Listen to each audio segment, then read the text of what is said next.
In this video, I'm going to show you how to download the right Impulse app on your Android smartphone. If you find this video helpful, I'll kindly request that you support me by liking the video and also by subscribing to this channel.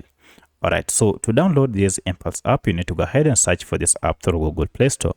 For that, go ahead and tap on Play Store, and then you'll see we have a search bar here. Go ahead and tap on it, or if you can see it, then tap on search here, and then just type in Impulse, and to launch the search, tap on this icon. Now you can see the app is here. So if I tap on it, you can see here is the app. It is from GMRD Apps Limited, and at the time of recording this, it had over 521,000 reviews with a star rating of 4.5.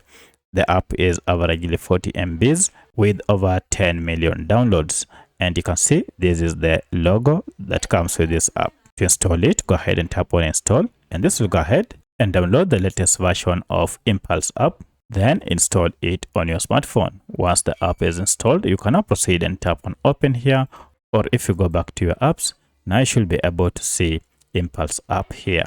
So that's how you can install Impulse app on your Android smartphone. If you have any other question, kindly let me know in the comment section. Otherwise, thanks for watching, and let's meet in the next video.